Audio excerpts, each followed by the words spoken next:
Centro de Referência do Museu da Bolsa do Brasil, MUB3, entrevista com Marina de Carvalho Naime, realizada em 27 de maio de 2024.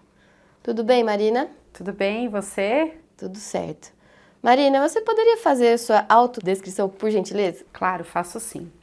Eu sou uma mulher branca, ruiva, cabelos médios, no comprimento próximo ao ombro, tenho 1,68 m. Marina, então, para começar, a gente vai fazer essa entrevista dividida em 2 blocos. A primeira parte a gente vai perguntar um pouco sobre a sua história pessoal e depois a gente vai entrar um pouco no seu histórico profissional, nesses anos todos que você trabalha aqui na Bolsa. Então, onde você nasceu? Eu nasci em São Carlos, no interior de São Paulo, no dia 24 de novembro de 1975, uma quinta-feira, 7h10 da manhã. Mais específico é impossível. E como era composta a sua família? Como é a sua família hoje? A minha família, eu tenho 3 irmãos, eu sou a mais velha de 4 irmãos e meus pais tiveram 4 filhos logo na sequência. Então, entre mim, que sou a mais velha, e o mais novo, tem só 5 anos de diferença.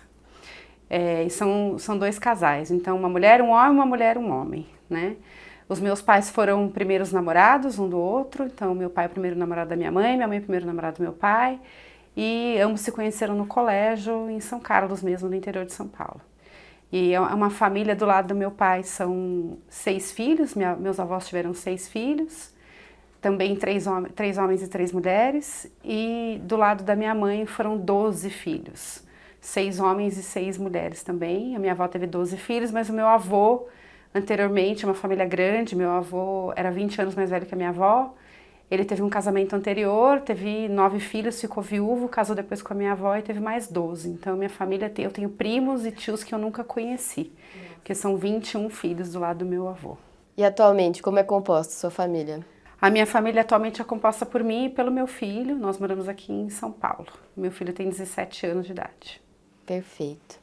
E como foi a sua formação escolar? Onde você estudou? Você fez ensino técnico? Onde você se graduou? Conta pra gente. Eu tenho uma formação um pouco curiosa para quem trabalha na Bolsa e trabalha tanto tempo na Bolsa. Eu tive o privilégio de estudar em colégio particular a vida inteira. Eu estudei em São Carlos quando eu era pequenininha, e quando a minha família quando eu tinha 5 anos de idade, meus pais se mudaram para Piracicaba. A gente passou 2 anos em Piracicaba e depois meu pai arrumou um emprego na Itautec, né? Então, Itautec que existia aqui em São Paulo. E a gente veio transferido para cá, mas meu pai não gostava de São Paulo, a gente foi morar em Jundiaí, onde a gente já tinha um parente. Minha mãe tem um irmão que mora lá e a gente acabou indo para lá, morar lá. Então, eu estudei sempre em colégio particular, tanto em São Carlos como em Piracicaba e em Jundiaí. E depois, quando eu terminei o colegial, eu morei 1 ano fora, nos Estados Unidos, fiz um intercâmbio, né? Terminei meu 3º colegial lá. E quando eu voltei, eu fiz um cursinho e estava meio indecisa de que tipo de faculdade fazer. Queria ser engenheira, mas meu pai era engenheiro, me dissuadiu da ideia de fazer engenharia. E aí, um dos cursos que estavam na moda na época, que estavam em voga, eram os cursos de turismo e hotelaria. E aí eu prestei a faculdade de hotelaria pela PUC de São Paulo, né? Mas era a faculdade do Senac. Eu acabei passando em hotelaria, passei em outras universidades também, mas acabei optando por vir para São Paulo.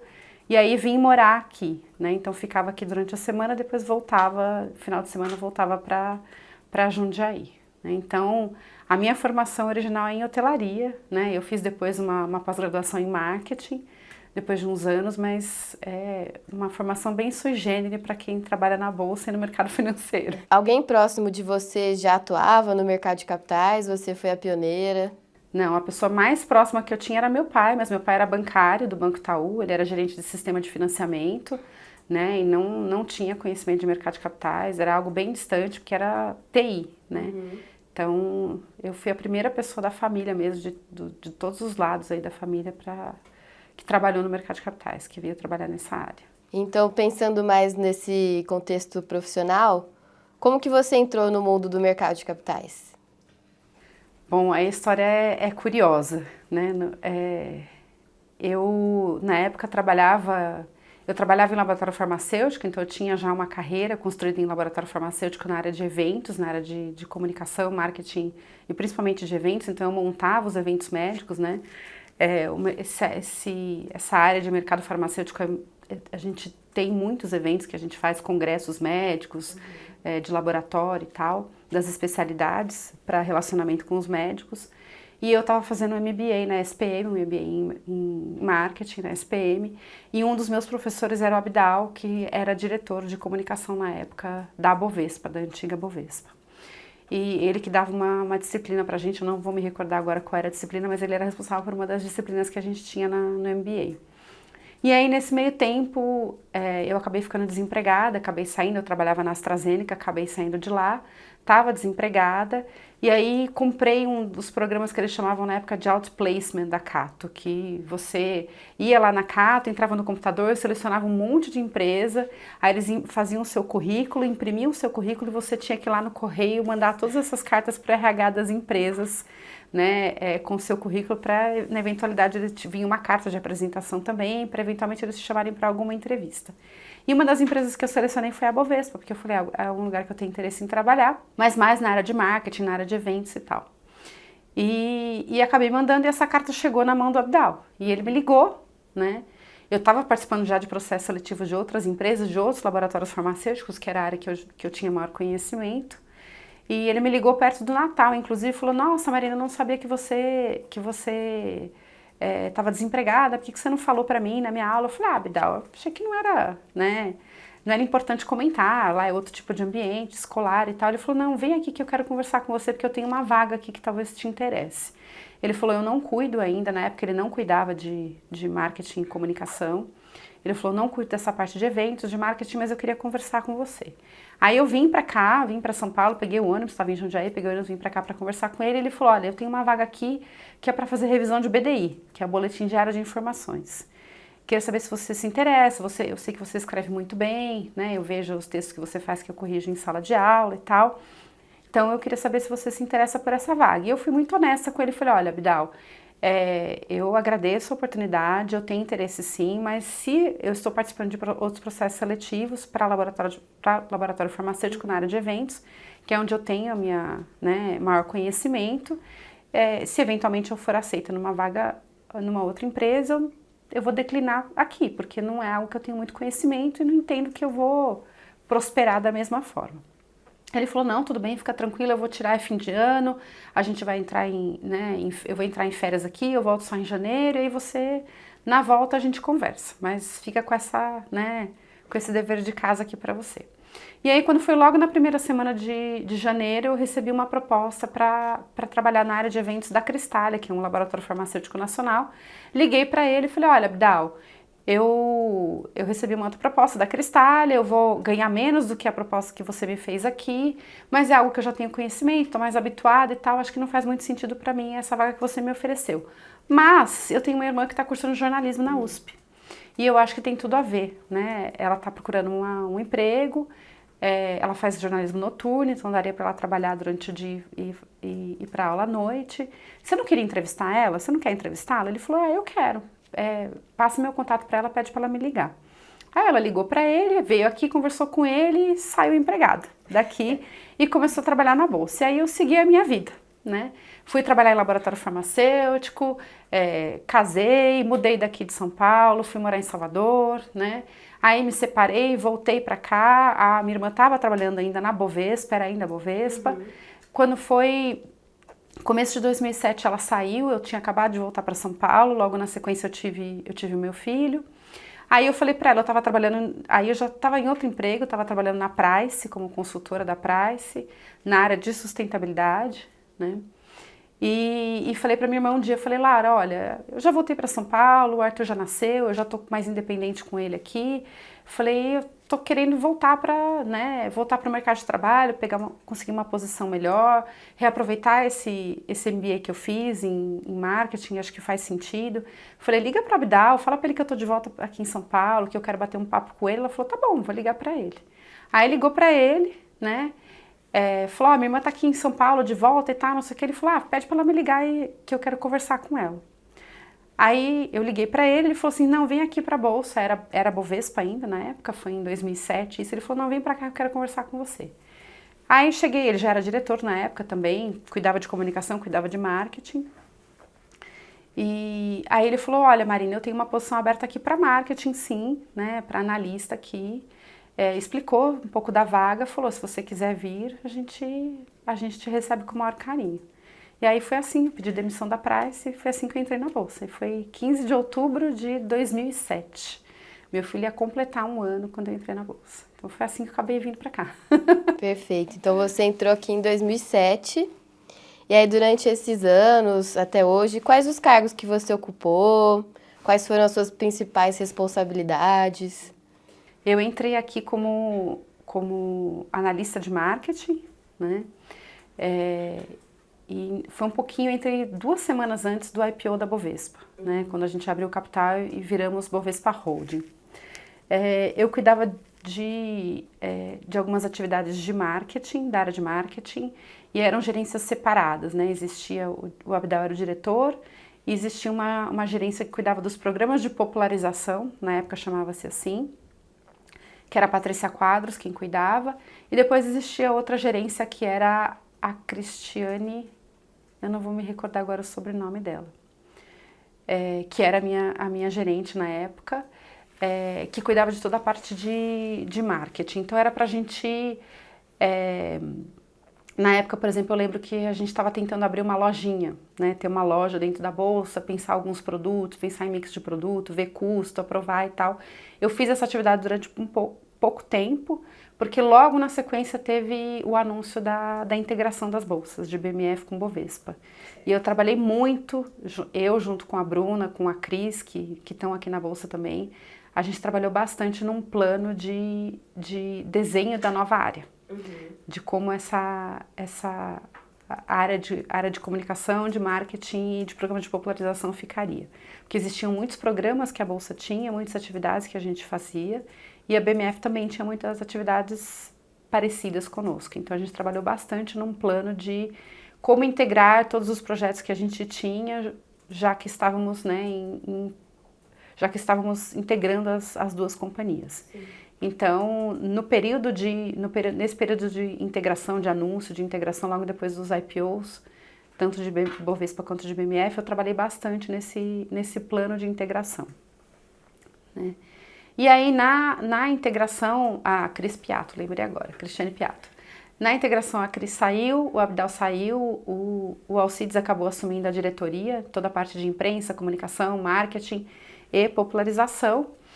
E aí eu fui convidada para assumir uma posição na gerência de popularização, para cuidar da visita que a gente tinha na Bolsa na época. Então tinha um time grande, o antigo pregão da 15, né, tinha sido transformado ali em 2006, tinha aberto como espaço de visita, né? Tinha um time grande lá que cuidava dessa visita. E a Bolsa tinha também um centro, chamava-se CIB, Centro de Informações Bovespa, que era um atendimento telefônico, né?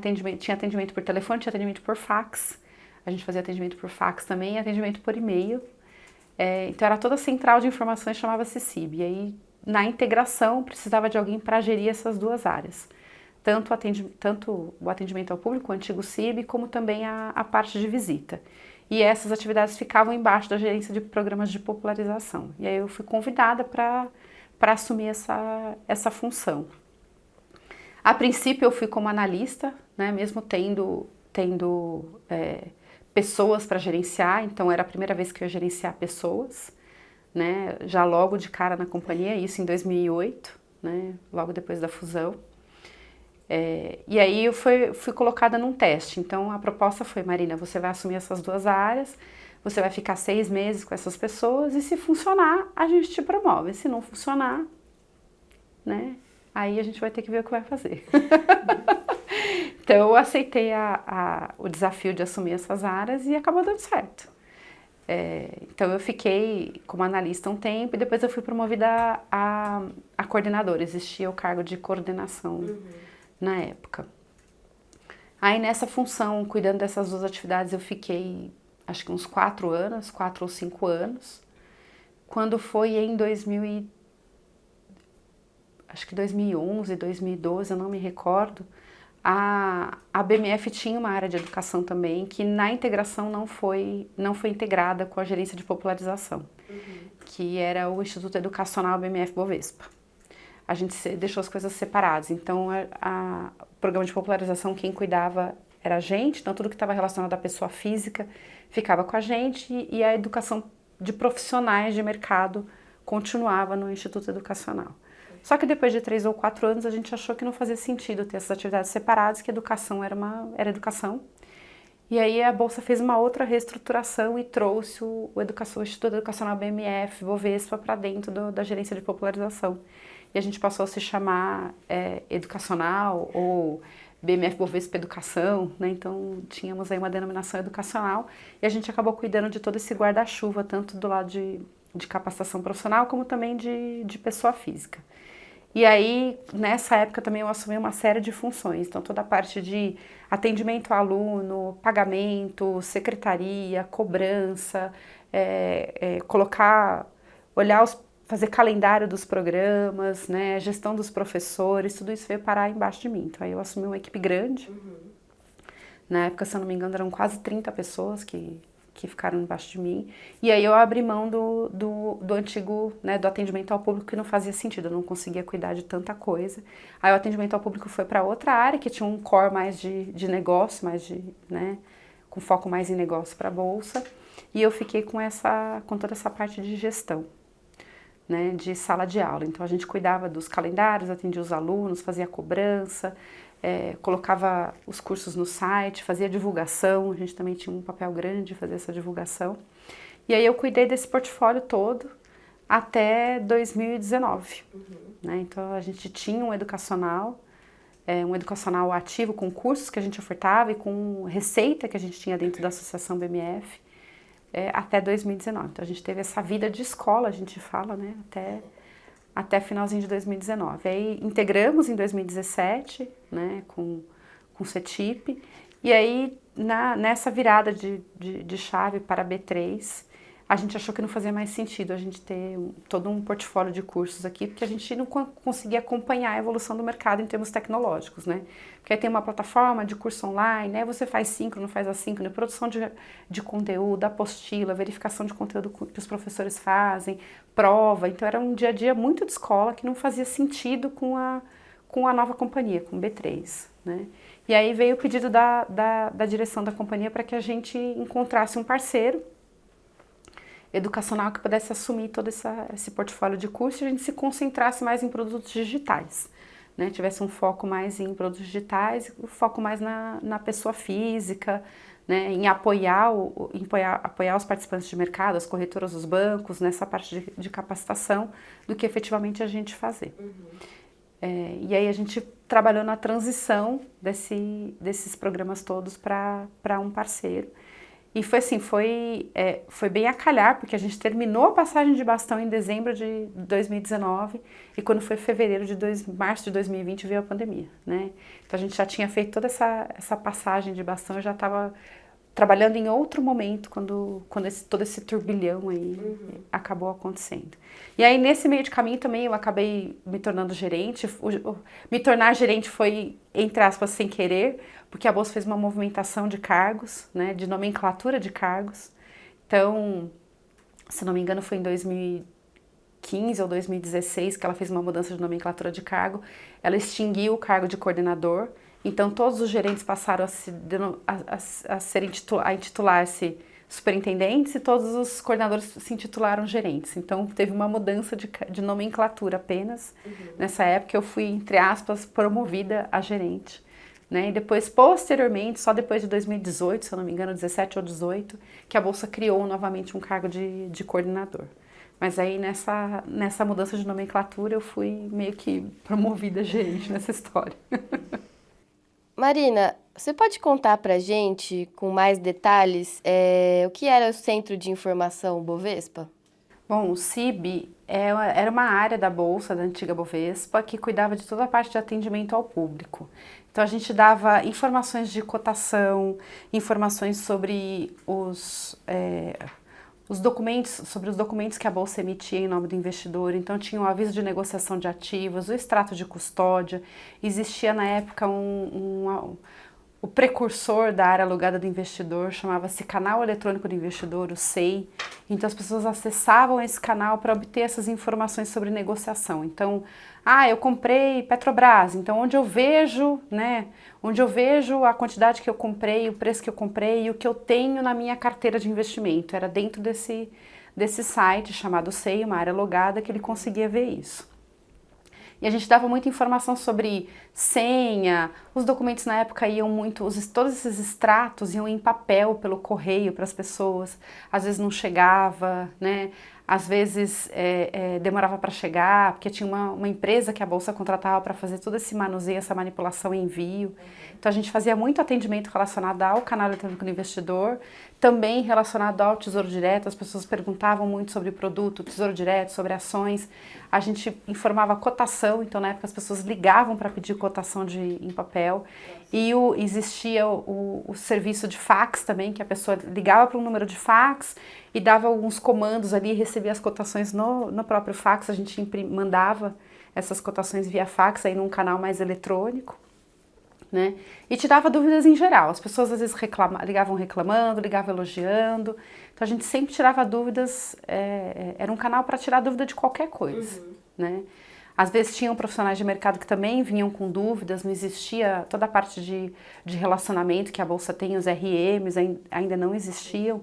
Então às vezes as pessoas tinham, o próprio profissional tinha dúvida com alguma questão relacionada à depositária, por exemplo, ou risco, e ela acabava entrando em contato com a gente era responsável por repassar essa informação para as áreas. E a gente também no CIB, na integração com a BMF tinha uma área que era um atendimento ao exportador. Como a Bolsa a BMF tinha uma parte de commodities muito forte, ela tinha um canal que atendia só exportadores, né?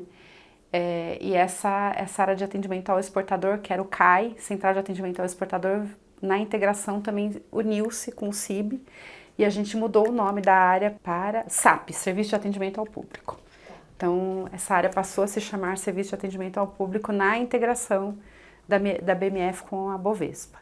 E eu lembro que eu cuidava inclusive da musiquinha do PABX da Bolsa, era eu quem cuidava. Então, às vezes as pessoas, a empresa que cuidava dessa musiquinha que a gente comprava, né, a musiquinha, ligava para mim querendo saber se eu queria colocar um Feliz Páscoa, um Feliz Natal na musiquinha como apresentação. Então até isso ficava comigo nessa área. Né? E essa área passou por bastante mudança também, porque quando eu assumi essa função, o atendimento era feito só por e-mail. Então a gente não tinha controle de SLA, de prazo de resposta, a gente não avaliava a qualidade do nosso atendimento, a gente não tinha respostas padronizadas, né? Então cada um dava a resposta do seu jeito, né? E aí a gente fez toda uma mudança, a gente tinha postos de atendimento contratados com uma empresa de fora, né? Que a gente chamava de atendimento de primeiro nível, que era uma empresa chamada Uranet, que foi fundada também por ex-funcionários da Bolsa. E a gente tinha, que a gente chama de PA, né, posto de atendimento, a gente tinha 5 PAs que funcionavam nessa Uranet, e eram elas quem atendiam o telefone da Bolsa, que era o 3272-7373. Então as pessoas essas atendentes atendiam em primeiro nível, a gente montou scripts para elas, então tinha também na URA uma opção, eu quero tal informação, então ela sabia a gente pedia para a pessoa digitar o CPF, então quando ela atendia, ela já sabia com quem ela estava falando, então ela já podia chamar nominalmente a pessoa, se não era o primeiro atendimento dela, se fosse, ela registrava o nome para poder depois ter um atendimento personalizado no segundo atendimento. Ela conseguia categorizar as perguntas, se ela não conseguia responder a dúvida, tinha um segundo nível de atendimento que era a equipe que ficava comigo aqui, então passava a ligação para cá, para esse segundo nível, a gente registrava as respostas, a pessoa recebia uma cópia daquilo que tinha sido falado para ela por escrito, recebia uma pesquisa de satisfação também, a gente tinha, quando as demandas vinham pelo formulário que a gente tinha para ser respondido, né, online, a gente tinha um SLA também, você podia consultar o prazo de resposta, então teve uma mudança grande que a gente implementou, né, nessa mudança que eu passei. Então a gente trouxe bastante novidade, pôde implementar bastante coisa para melhorar o atendimento ao público, o atendimento às pessoas que procuravam a Bolsa para tirar dúvida. E aí a gente foi melhorando ao ponto de ter hoje esse tipo de de atendimento bem mais sistematizado, numa central de atendimento que a Bolsa tem, né, que começou lá nos primórdios atendendo telefone, respondendo e-mail, e a gente tem toda a parte até de atendimento via WhatsApp hoje, por exemplo. Muito interessante, nossa. E outro ponto que você tocou, que a gente queria mais informações, é sobre o surgimento, a estruturação do espaço de visitação BMF Bovespa. E quais foram, assim, os impactos dessa iniciativa? O Espaço Bovespa, o lugar onde ficava o espaço era o antigo pregão da Bovespa, que foi extinto em 30 de setembro de 2005. E na extinção, o Raimundo Maliano, filho, que era o presidente da Bovespa, teve a ideia, a Bolsa já abria, na verdade, aos finais de semana, sábado e domingo, a gente tinha um programa chamado Bolsa Aberta, né? Onde a gente recebia as pessoas aqui no pregão e tinha uma palestra, tinha um vídeo 3D que a gente oferecia, então era uma visita mais lúdica que a gente fazia. E aí, no encerramento do pregão, o Raimundo Maliano falou, puxa, faz sentido a gente transformar isso num espaço de visita. Esse espaço de visita foi fechado, para uma reforma, né, e foi curioso porque foi feita, eu não estava na Bolsa na época, mas né, a minha irmã estava, então eu posso contar em terceira pessoa essa história. Esse espaço foi fechado, foi reformado para uma visita, e a gente comprou uns sofás laranja, que a gente chamou de ameba, todo diferente, todo moderno e tal. E aí quando a gente foi inaugurar, o seu Maliano entrou no espaço e falou, não gostei de nada. Não gostei de nada, não gostei da cor, não gostei do estilo, fecha que a gente vai reformar tudo de novo. E a gente ficou fechado mais uns 6 meses, então foi um ano de reforma para a gente reabrir, né, como Espaço Bovespa. Então a gente reabriu lá em setembro de 2006 só. Né? E aí a gente reabriu num outro formato, tinha um cinema 3D, depois tinha um auditório que a gente fazia uma palestra, tinha um espaço de um centro de memória que a gente chamava das salas azuis ali, que contava um pouco da história da Bolsa. Era uma visita mais autoguiada com 4 salas que a gente contava a história e tinha alguns objetos, peças, tinha um vídeo que corria ali de uma forma síncrona entre as salas. Então as pessoas iam de sala em sala, terminou essa parte, vamos para a próxima. E escutavam um pedaço do vídeo em cada uma das salas. E a gente fazia também uma simulação de compra e venda de ação, mas aí num modelo que era um intermediário entre o Viva Voz e o Home Broker, que era a simulação era, eu sou um investidor, eu estou ligando na mesa da corretora e pedindo para o meu operador dar ordem para mim, né, dar uma ordem para mim via mesa de uma compra de um ativo. Então era um teatro que eles faziam na época para mostrar como a negociação acontecia e como a negociação era rápida.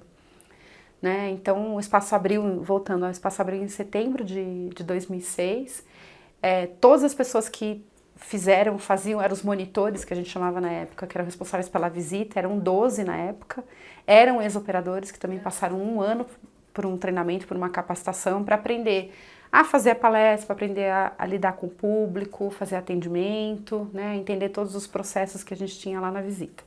Era uma visita que durava 2 horas, era uma visita longa, né? Onde o ponto principal ali era de fato a palestra, e era uma palestra que a gente explicava o que era a Bolsa, né? o que era a Bovespa. Né? Então eram 12 ex-operadores que a gente teve, eram todos homens, todos ex-operadores, foram capacitados ao longo desse ano. E aí quando eu assumi essa área, já por conta da integração, né, de BMF com Bovespa, já havia tido um corte, mas eu acho que na época eu fiquei com 8 funcionários. Então, fiquei com 8 pessoas nessa integração. Todos mais velhos que eu, todos homens mais velhos que eu. Então foi um baque, foi um desafio ali para alguém que estava assumindo uma função de gestão meio que no atropelo, né? Mas dei conta do recado. E aí esse espaço ele funcionou de setembro de 2006 até novembro de 2019. E aí eu cuidei desse espaço quase toda a totalidade dele, porque eu entrei em fevereiro, março de 2008. Então foram 11 anos cuidando da visita, né? Ao longo do tempo a gente foi cortando as pessoas também, né? Então fomos nos adaptando. Então no começo o espaço abria inclusive de sábado, Então a gente fazia de segunda a sábado, depois não fez mais sentido a gente abrir aos sábados, porque era um time que a gente tinha hora extra, gerava hora extra todo sábado, e a gente achou melhor mudar um pouco o esquema de trabalho. Passamos a abrir de segunda a sexta, fizemos escala entre o time foi diminuindo aos poucos. E aí a gente fez uma última mudança, porque houve aí de novo, né, quando a gente teve a integração de BMF Bovespa com CETIP, a Bolsa achou por bem a gente transformar aquele espaço num espaço para eventos, né, fazer os leilões, IPOs, a gente tinha também, os leilões IPOs aconteciam lá, mas toda vez que a gente tinha uma atividade de mercado, a gente tinha que reorganizar as atividades da visita. Né? Então levava para outros espaços visitantes, fazia uma palestra um pouco diferenciada, ia no centro de operações para compensar que não tinha o cinema, não tinha as outras atividades, então a gente tinha ali o nosso bem bolado que funcionava toda vez, né? Era muito difícil a gente escutar uma reclamação e a gente conseguia se organizar muito bem. Os meninos sempre tiveram muito jogo de cintura para isso. E aí nessa brincadeira a gente atendeu mais de 1 milhão de visitantes, né? Nesses 12 anos que a gente ficou aberto. Pouco mais de 12 anos a gente atendeu mais de 1 milhão de visitantes, era um dos espaços mais visitados de São Paulo, né, próximos de grandes museus que a gente tinha na época. E aí em 2019 veio a orientação de, olha, a gente vai reformar, vamos fazer um retrofit do prédio todo, né, faz sentido para a nossa nova cultura, a gente vai fechar o espaço. E depois vamos pensar qual é o modelo que a gente quer para atender visitante aqui na Bolsa, né. Aí eu desliguei, desliguei 2 pessoas que já tinham no time, né? Nós estávamos em 4 pessoas, tinham 4 pessoas no time para atender os visitantes naquela época, já em 2019. Eu desliguei 2 deles, que já estavam aposentados, inclusive, e a gente ficou com outras 2 pessoas aqui, até a gente entender um pouco melhor como é que seria esse novo modelo de atendimento que a gente faria. Aí em 2021, no meio da pandemia, a gente recebeu a feliz notícia de que a Bolsa havia aprovado um novo modelo de visita por meio de um museu que seria implantado na Bolsa. E aí foi assim que a gente conseguiu manter um dos educadores que a gente tem hoje, que é o Agnaldo. O Renato estava aposentado também, a gente acabou desligando nesse meio de caminho. Também não fazia mais sentido para a companhia manter as pessoas aqui. E o Agnaldo a gente acabou mantendo porque aí já existia uma perspectiva de ter um museu, né? Aqui na Bolsa. E foi assim que o espaço de visita, o que era Espaço Bovespa, virou Espaço BMF Bovespa, virou Espaço B3, depois virou, aliás, antes do espaço não virou Espaço B3, virou Espaço Raimundo Maliano Filho, foi o último nome que ele teve, não foi Espaço B3. E aí nessa reforma ele virou, né, nesse retrofit ele virou Espaço B3 e a gente ganhou um museu do mercado de capitais. Eu fiquei com uma dúvida, Marina. Nesse espaço de visitação, qual que era o público que vocês atendiam? Era um público espontâneo? A gente tinha um esquema todo especial, como é que a gente atendia, né? Então as instituições podiam marcar pelo site a visita, né? A gente atendia grupos de até 40 pessoas, né? Então, e a gente atendia visitas de hora em hora. Então, das 9 até as 15, a gente conseguia atender até 2 escolas. Minto, não era 40 não, eram 60 pessoas. Das 9 até as 15 a gente conseguia atender até 120 pessoas. Então era majoritariamente escolas que vinham aqui agendar. Então ensino médio, ensino fundamental 2, universitário. Eles que era o público foco ali do agendamento.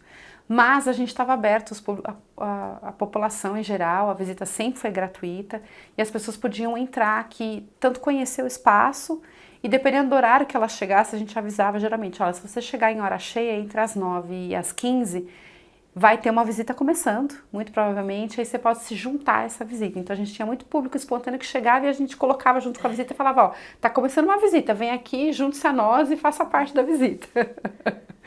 Um pouco parecido com as coisas que a gente faz no museu também, com o público que a gente atende.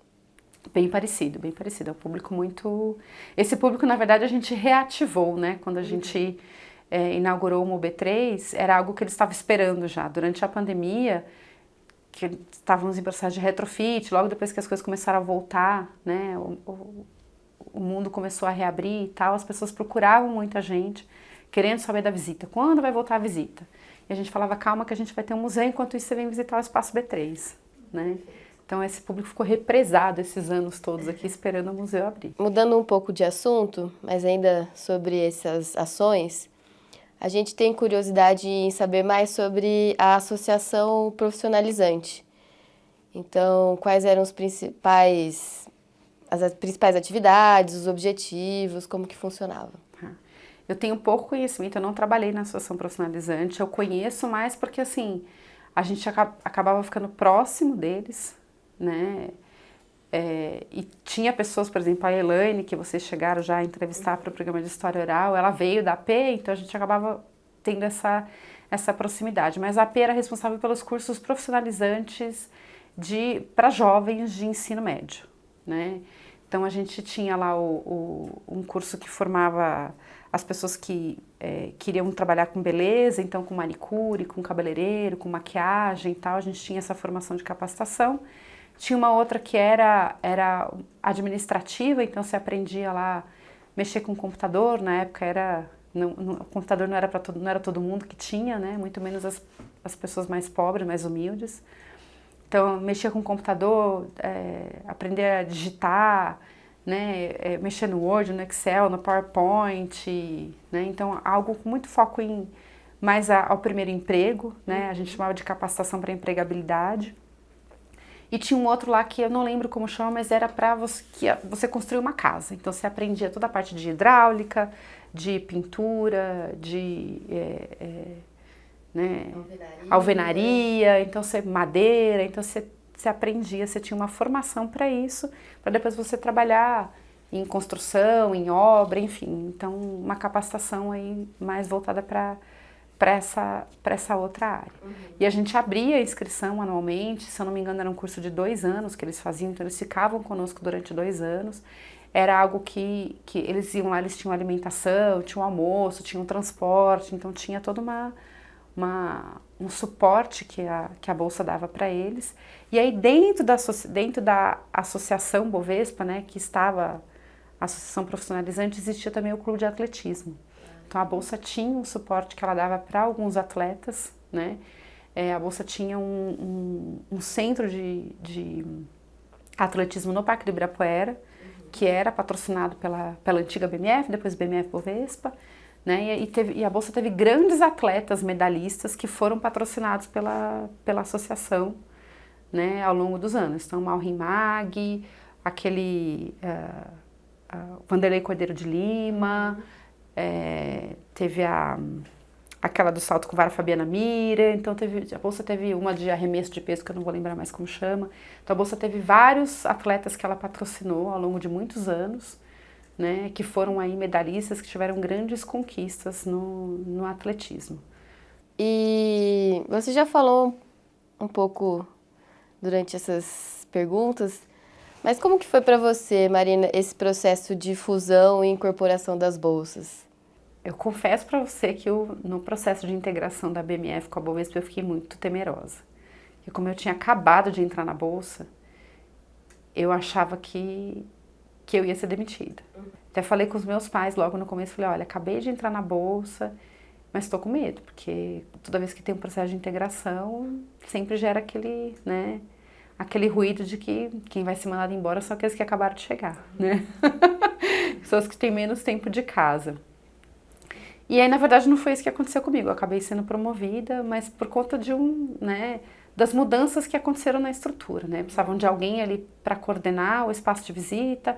A pessoa que cuidava do espaço de visita tinha sido demitida na integração. A pessoa que coordenava também as atividades do antigo CIB também tinha sido desligada. E as pessoas falaram, puxa, acho que tem uma pessoa aqui que talvez tenha condição de assumir essa função. E a gente vai deixar tudo embaixo de uma gestão só. Então eu acabei, foi um golpe do destino, um bom golpe do destino, que eu acabei sendo promovida nessa integração. Mas foi uma integração que não foi tão fácil, porque apesar de sermos bolsas, né, tanto o BMF quanto o Bovespa serem bolsa, estarmos no centro, né, então a localização física também fazia diferença, porque estávamos ambos habituados a estar aqui no centro. No começo existia essa diferenciação, então a hora que a gente se integrou, sempre nas reuniões, em algum papo, assim, surgia a primeira pergunta: você é ex-Bovespa ou ex-BMF? Principalmente quem tinha acabado de chegar. Quem já era mais velho de casa conseguia identificar, porque já estava acostumado aqui, né? A Bovespa tinha 800 funcionários, acho que a BMF tinha um pouquinho menos, tinha entre 600 e 700, né? E a gente integrou numa nova companhia, e natural que áreas que tinham a mesma função básica, né, tivesse um corte, tivessem layoffs, como as pessoas chamam hoje. E a gente teve um choque, sim, de cultura, porque eram culturas diferentes, né? Apesar de sermos ambos bolsas, então existia no começo aquela pergunta de você é BMF ou você é Bovespa, né? E foi difícil a gente se integrar, né? Demorou um pouco para a gente formar a cultura de BMF Bovespa que a gente queria, né? Não vou dizer para você que existia competição, porque não existia, né? Nunca sofri isso de, você é Bovespa, então vou tentar puxar seu tapete, vou fazer menos de você. Isso nunca existiu, nunca passei por isso. Mas existia aquela diferença de, olha, como eu sou BMF, eu vou fazer desse jeito, você é Bovespa, a gente vai ter que negociar, né? Porque a gente veio de origens diferentes, né? Inclusive, meu melhor amigo da época, que ainda é meu melhor amigo, o Renato, que cuidava da parte que era assessor de imprensa da Bolsa, é ex-BMF, e logo que a gente conheceu, rolou um atrito ali entre a gente, até a gente virar best friends, porque, tipo, você é BMF, eu sou Bovespa, eu não sei se a gente vai se dar bem aqui, entendeu? Então, e diferente do que aconteceu quando a gente virou B3, né? Então, teve um trabalho muito importante da companhia em olhar para a cultura das duas bolsas e trazer para os funcionários a bolsa que a gente quer ter, a nova companhia que a gente queria ser, né?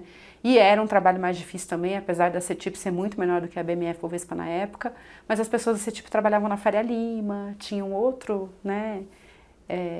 Estavam acostumadas com outro dia a dia bem diferente daqui do centro, né? Existia até um receio das pessoas virem trabalhar aqui. Putz, eu tô no centro, tem assalto, né? É muito diferente ali da Faria Lima, mas a Bolsa fez um trabalho de cultura muito bem feito, né? Com os gestores, depois foi feito ali o download ali com todo o time. E essa nova integração, a gente não sentiu as mesmas diferenças ali. Foi um trabalho muito... Foi feito de uma forma muito suave essa transição entre a BMF Bovespa e CETIP. Mas a CETIP não tinha nenhuma iniciativa educacional, assim, nada... A CETIP tinha o que eles chamavam de CETIP educacional. Se eu não me engano, era até um CNPJ apartado, mas eles trabalhavam muito com parceria com a instituição. Então, eles tinham, por exemplo, um curso em parceria com o INSPER, né, que foi muito o modelo que a gente adotou, que a gente tem hoje. Então, vamos promover um MBA de mercado financeiro de capitais, por exemplo, em parceria com o INSPER. Vamos promover um curso para um público específico com uma outra instituição. Eles não tinham contato com a pessoa física, como a gente tem, porque não fazia sentido, né? Esse tipo não era uma bolsa, era uma instituição que fazia registro, né? Estava muito atrelada ali com o mundo dos bancos, muito no dia a dia dos bancos ali, então não fazia sentido eles terem esse contato com pessoa física, com o investidor como a gente tinha. Então, por isso que não era algo grande, né? Eram algumas iniciativas pontuais que a CETIP tinha. Ainda sobre iniciativas educacionais, né? Como que é aqui na B3? Quais são as iniciativas? Como é promovido o conhecimento financeiro sobre o mercado de capitais, educação financeira? Como que funciona? Então, hoje, o que a gente tem, né? A Bolsa tem uma plataforma de curso chamada edu.b3.com.br. Nela a gente tem conteúdos para quem está começando no mercado, né? Tem uma aba lá que é para investidores, então a gente ensina desde noções básicas de finanças pessoais, educação financeira, cursos sobre investimento em ações, em renda fixa, como declarar imposto de renda, como falar de educação financeira com seus filhos, psicologia econômica. Então tem uma série de conteúdos produzidos pela própria Bolsa ou curados pela Bolsa, que são conteúdos de terceiros. Então a gente tem as corretoras, os bancos, instituições educacionais, a própria CVM, né, como parceira, e a gente faz a curadoria desse conteúdo e disponibiliza de forma 100% gratuita. Tanto em vídeo, quanto áudio, quanto apostila, PDF, infográficos. estão dentro dessa plataforma. Dentro do edu.b3 a gente também tem uma aba profissionais, onde a gente lançou recentemente um conteúdo do Programa de Qualificação Operacional, que é o PQO, que é uma certificação obrigatória que os profissionais precisam ter para atuar nos mercados administrados pela B3.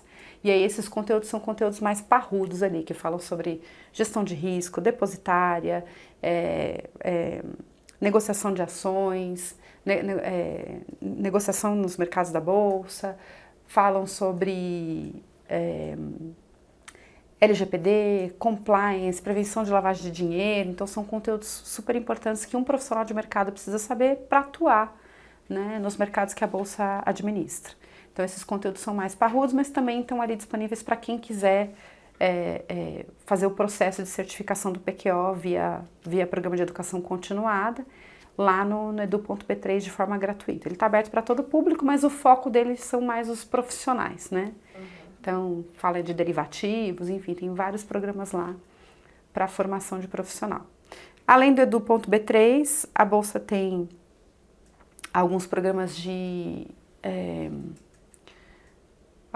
incentivo. Então, um dos programas que a gente tem, que existe desde 2020, é um programa de incentivo à educação. A Bolsa apoia projetos educacionais de corretoras, de bancos, de assets e de vendors, né, que tenham como foco a educação tanto do investidor como eventualmente do profissional. E a Bolsa de fato põe dinheiro nesses projetos. Então eles passam por um período de apresentação desse projeto, eles apresentam o projeto, a gente avalia, a gente aprovando esse projeto, a gente meia com eles aí, para cada R$1 que eles põem, a gente põe outro R$1, limitado sempre a um valor. Era 300 mil, hoje é 500 mil reais. Então a gente está falando de um projeto de R$1 milhão, né, que uma corretora pode apresentar.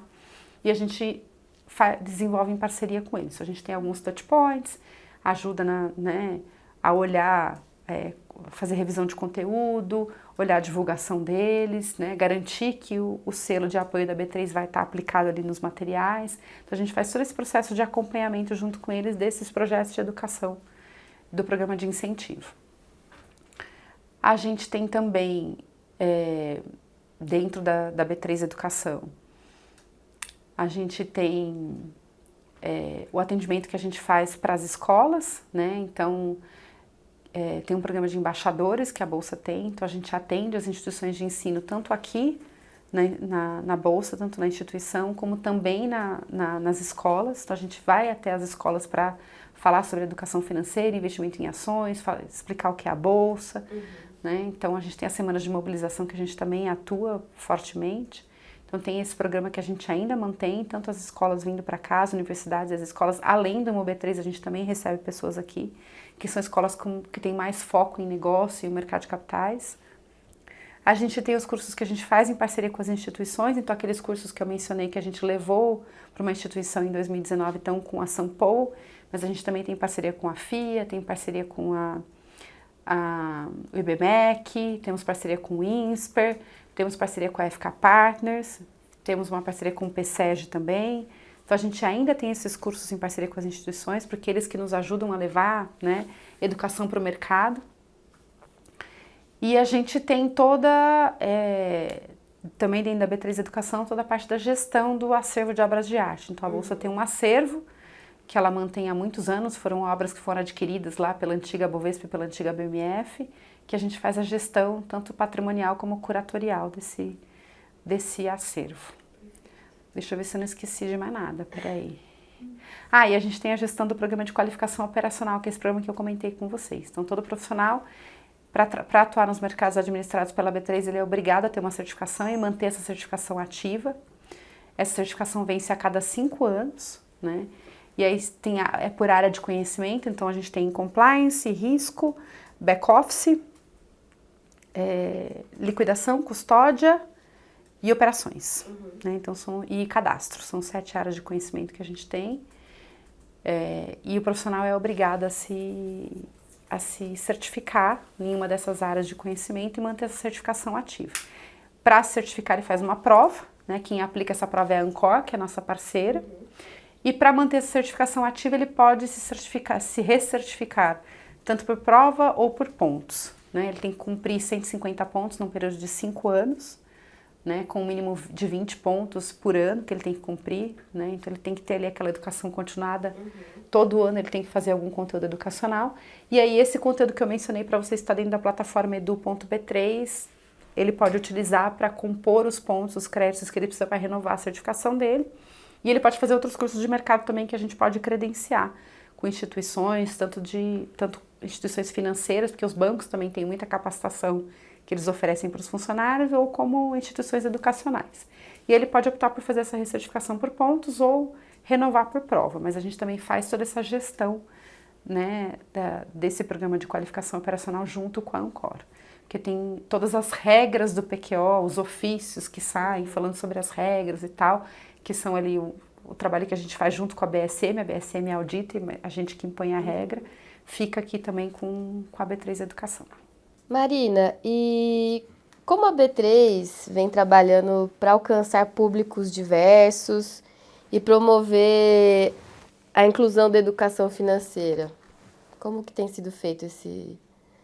A gente tem feito isso por meio dos nossos projetos, né? Então, um projeto que vou contar em primeira mão para vocês aqui que a gente lançou hoje é a OLITEF, que é a Olimpíada do Tesouro Direto de Educação Financeira. Então, a Olimpíada está sendo lançada hoje, 27 de maio de 2024.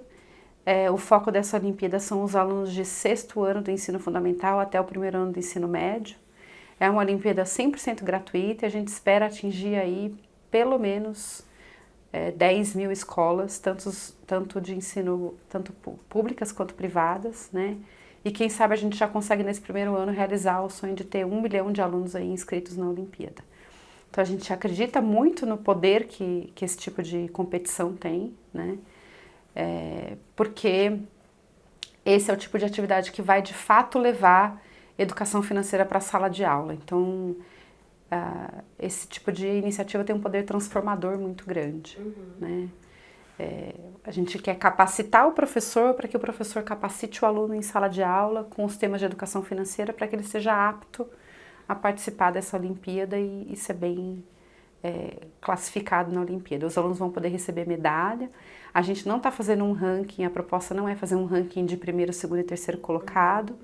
Então a gente vai premiar os 10% melhores alunos, né, de acordo com uma nota de corte. Então os alunos vão ter a oportunidade de receber medalhas de ouro, de prata, de bronze e de honra ao mérito, né, de acordo com a pontuação que eles tiveram, mas a gente não vai ter ali um ranking puramente quem foi o melhor do melhor de todos, né? Então, a gente vai ter muitos alunos ouro, muitos alunos prata, muitos alunos bronze, muitos alunos de honra ao mérito. Então, esse é um dos projetos que a gente acredita muito na transformação para a educação financeira. E a gente tem também as semanas de mobilização, que são semanas muito importantes para a gente, de fato, levar essa temática de educação financeira a público, né? Ser mais vocal durante essas semanas. A gente tem geralmente no começo do ano, em março, a Global Money Week, né, que é uma semana mundial aí de educação financeira com foco em jovens e adolescentes. A gente sempre tem atividades e programas especiais que a gente fala sobre esse tema, né, tanto nas instituições de ensino como aqui na Bolsa. A gente tem a tradicional cerimônia do toque de campainha, a gente traz as escolas para cá. O MUB3 é um parceiro, né, nessas semanas ajuda bastante a gente nessas semanas de mobilização, trazendo público, principalmente público escolar. Em maio a gente tem a Semana ENEF, que é uma Semana Nacional de Educação Financeira, que é coordenada pelo Fórum Brasileiro de Educação Financeira. E em outubro a gente tem a World Investor Week, que também é uma semana mundial com foco em educação financeira e proteção do investidor, né? A CVM também é nossa parceira nessas 3 iniciativas, nos ajuda bastante ao longo dessas semanas, e aí nessas semanas acho que são semanas importantes para a gente trazer luz para essa temática e aproximar o público jovem, o público que está longe desse mundo de educação financeira, da importância desse tema para o dia a dia dela, seja no ambiente familiar ou no ambiente escolar. Muito bom. E aí, como que a B3 avalia o sucesso das iniciativas educacionais na sociedade? Como que vocês conseguem enxergar esses projetos aí no mundo? Olha, eu acho que uma forma da gente da gente enxergar o sucesso, quando você fala em educação financeira, a transformação não é rápida, né? Ela demora décadas para acontecer. Então, é uma sementinha que você está plantando ali para o futuro. Acho que uma forma que eu enxergo o sucesso das iniciativas que a gente teve foi que a Bolsa começou lá em 2005 com essas atividades, 2005, 2004, se eu não me engano, antes de eu entrar na Bolsa, que a gente tinha o Bolsa Aberta, que a gente começou com o Bovespa Vai Até Você, onde a gente ia nas escolas, nas universidades, a gente foi em igreja, a gente foi em metrô, a gente foi em lugares inimagináveis, né? A gente fazia feiras também. Então, a gente foi o pioneiro, a Bolsa foi a pioneira em falar sobre essa temática e levar esse tema educação financeira, muito de uma vontade do Maliano, do seu Maliano, de falar sobre esse tema. Então ele foi o grande precursor desse tema no Brasil. E a gente tinha programa no rádio também, então tinha um programa na CBN, que era o Mauro Halfed, que a Bolsa contratou na época, e depois ele ganhou, né, vida própria, ele foi fazer esse programa depois que a gente deu esse pontapé inicial. Então, acho que a grande transformação que a gente vê, a forma que a gente mede essa grande transformação, é a forma como o mercado hoje fala de educação financeira, né? A gente começou pequenininho lá atrás, no rádio, com algumas atividades pontuais, com a Bolsa Aberta, com o Bovespa Vai, com o programa Mulheres em Ação, por exemplo, que foi um dos primeiros que a gente teve, e acho que a sociedade, o mercado, né, a sociedade em geral foi entendendo qual a importância dessa temática, né, e cresceu dessa forma exponencial que cresceu por conta desse trabalho que a gente fez lá atrás. De forma que a gente tem hoje os influencers de educação financeira, os influencers de investimento, a gente tem sites dedicados para esse assunto, a gente tem muito conteúdo em YouTube, tem até em TikTok que o pessoal faz, né? Tem as redes sociais com foco nisso, tem escolas que já implementaram a educação financeira dentro da sala de aula antes até da BNCC vir com essa diretriz, né, da educação financeira como tema transversal. Então acho que o sucesso a gente mede dessa forma, né? De como essa temática ganhou vulto, ganhou volume, ganhou importância na sociedade como um todo. E pensando, assim, em vários projetos que você trouxe aqui, em toda a sua experiência, a gente queria saber de você, né? Qual que teve um peso, qual que foi bem marcante, assim, para sua carreira, qual que é o seu favorito? Você pode falar assim, né? Escolher um favorito é difícil. O meu favorito? Olha, eu não sei se eu tenho um favorito, mas assim, o projeto que mais me trouxe orgulho, né? Todos me trouxeram muito orgulho, mas acho que o mais me trouxe orgulho de pertencer e de entender a grandiosidade que a Bolsa tem hoje foi o MUB3. Acho que sem sombra de dúvida foi o MUB3. Então, foi um desafio muito grande, porque a gente nunca tinha implementado um museu, né? A gente estava super acostumado a fazer curso, programa educacional, apostila, ir para a sala de aula, contratar professor, fazer vídeo, né? Fazer material educacional, mas museu a gente nunca tinha implantado, né? Então, pegar um projeto que foi formatado ali como uma experiência de marca e transformar aquilo em algo com foco em educação e cultura, acho que foi um divisor de águas na minha carreira. Então foi a gente pegar um projeto muito difícil, né? Ter alguém como a Lourdes do meu lado, por exemplo, que conhecia desse mundo da cultura, foi muito importante, então até para ajudar a gente a dar a diretriz e falar, ó, menos aqui, mais aqui, né? Foi super importante nesse momento, né? Mas acho que foi um aprendizado de algo completamente diferente, estava muito fora do meu radar e que eu jamais imaginava que eu fosse fazer, que é implantar um museu. Então a gente cuidou desde revisar os textos de parede, refazer alguns textos que a gente não queria fazer, né? Olhar né? Olha, aqui está um foco com uma temática muito única, vamos ampliar um pouco o olhar disso. Olha, o texto de parede ficou gigante, a gente vai ter que cortar pela metade, mas o que eu corto? Eu acho tudo isso aqui é importante, né? Validar os vídeos, atender as necessidades de todo mundo, porque assim, eu vou pôr uma pessoa aqui, porque aí entra o ego no meio do caminho também, então eu vou pôr uma pessoa aqui, mas não vou pôr o fulano, não, mas dá um jeitinho de pôr esse aqui, põe esse aqui lá. Então, né, foi super desafiador para mim. E a gente escutou várias vezes aqui, né? Pôr um museu de pé em 2 anos é algo que não é simples, né? Existem projetos de museus aí de 8, 9, 10 anos e a gente pôr de pé um museu, ainda que uma exposição pequena, uma exposição permanente, né, não é algo trivial. Então, acho que desses 17 anos, eu posso falar para você que o projeto mais desafiador que eu tive foi esse, porque não envolveu só a gente montar uma exposição, a gente teve todo um trabalho prévio de, a gente recebeu um andar ali que não tinha um fechamento em vidro e a gente identificou, puxa, não dá pra gente ter um IPO, um leilão e a molecada sendo atendida no museu lá em cima. Não vai funcionar. Então volta para trás, vamos achar orçamento para fechar tudo aquilo em vidro. Aí quando você fecha em vidro, você tem que mexer na acústica, aí você tem que mexer no ar-condicionado, porque, né, não é a mesma coisa. Então a gente começou desde a parte de engenharia, né, a mexer e ter que negociar com as áreas para ver como é que isso ia funcionar no dia a dia. Então acho que esse foi o maior desafio desses 17 anos aí. Sem combinar, sem saber, a nossa próxima pergunta é sobre o B3. Você acredita que o museu pode contribuir na aproximação e na ampliação das pessoas físicas na B3? Eu acredito que sim. Eu acho que o museu tem um potencial muito grande de instigar os visitantes para essa temática do mercado de capitais e investimento. Então, acho que o museu tem aquele papel de ser a primeira faísca ali da educação financeira para dar esse primeiro despertar para os visitantes daqui.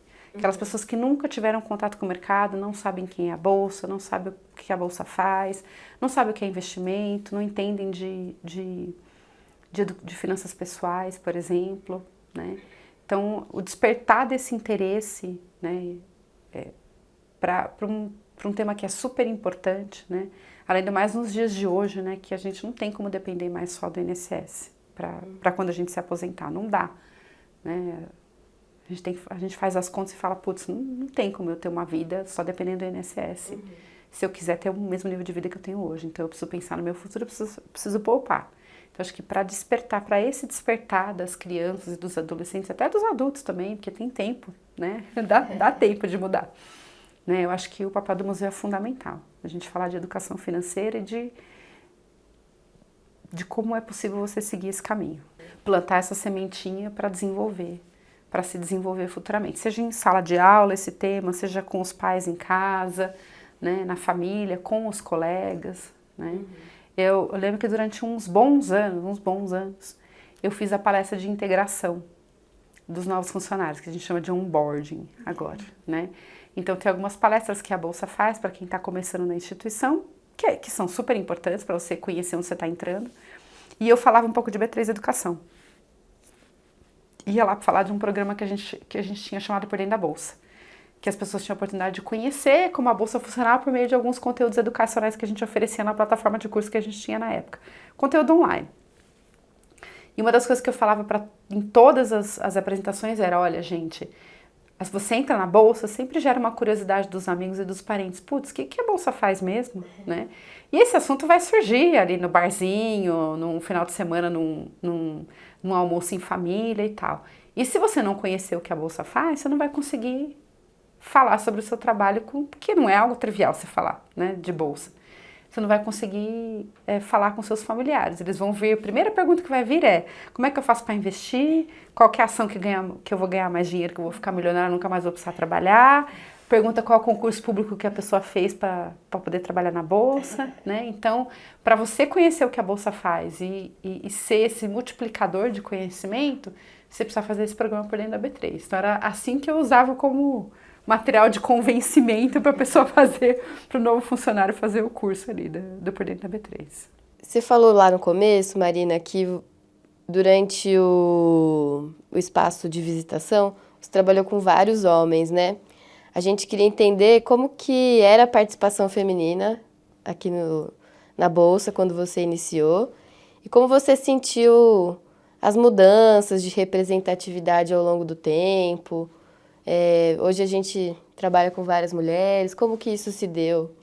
Acho que tirando o espaço especificamente de visita, dentro do time já de educação, que era o programa de popularização, existia já uma maioria feminina, né?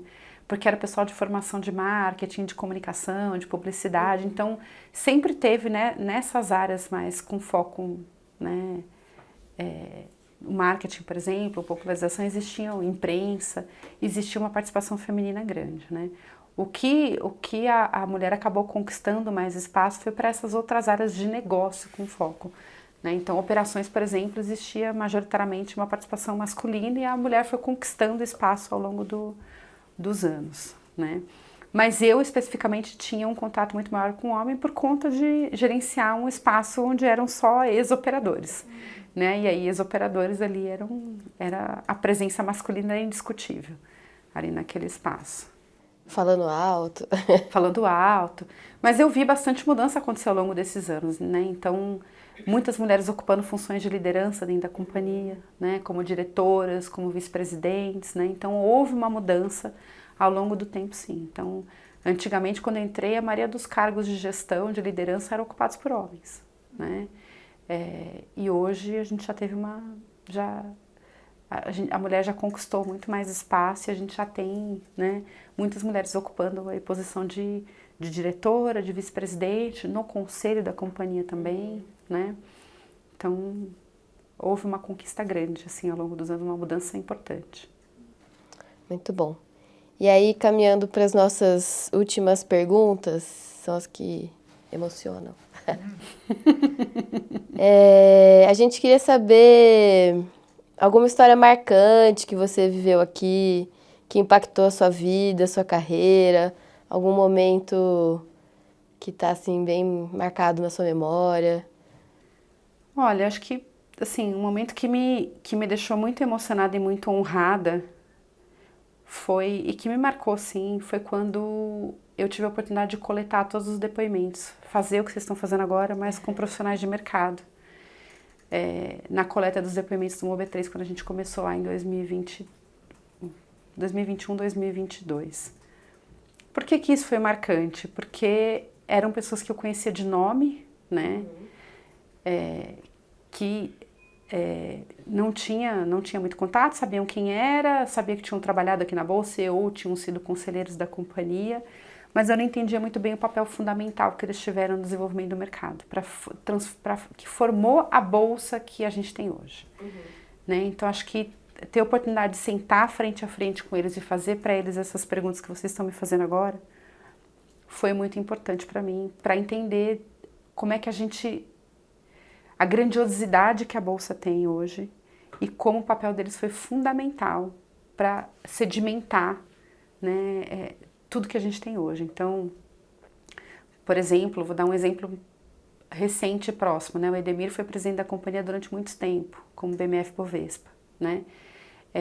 E escutar dele, né, como foi o processo de transição do pregão da BMF para eletrônico, por exemplo, das mudanças que ele fez com a integração da negociação, com a integração da pós-negociação, a gente estando aqui dentro, inserido no dia a dia, não me parecia tão relevante, tão transformador quanto escutar da própria boca dele como foi esse processo, né? Os bastidores de como foi esse processo, por exemplo, e a grandiosidade que foi isso, como isso foi transformador para o mercado e para a Bolsa.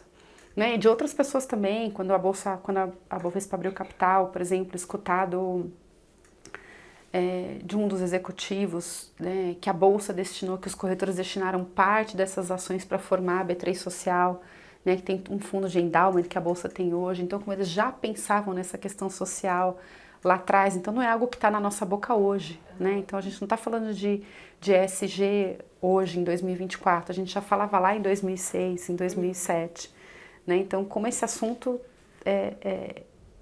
já vem sendo falado há muito tempo dentro da companhia e como essas pessoas ajudaram a formar, né, tudo que a gente tem hoje. Acho que isso foi para mim impactante, foi muito importante estar próximo dessas pessoas que fizeram mercado de capitais. É isso, que elas fizeram, né, o que a gente tem hoje. Né? Quão importante foi isso. Como que você enxerga a importância da preservação e divulgação das memórias do mercado de capitais? Acho que preservar a memória é fundamental, né? Porque a gente a gente só consegue evoluir, a gente só consegue aprender com os erros e com os acertos se a gente souber quais foram eles, né? Então, o que a gente fez lá atrás que deu certo e que a gente pode voltar a fazer, o que a gente já fez lá atrás que deu errado e que a gente deveria reformular e fazer diferente. E a gente só consegue fazer isso se a gente registrar isso na nossa, né, na nossa memória, registrar isso no mercado. Então, eu acho que o trabalho que é feito de registro de memória do mercado de capitais é fundamental para a gente evoluir, né? É a mesma coisa que você escrever um livro de história, né? Você tem um livro de história aí que ensina como foi, né, o Império Romano, o Império Turco-Otomano, você aprende com a história, né?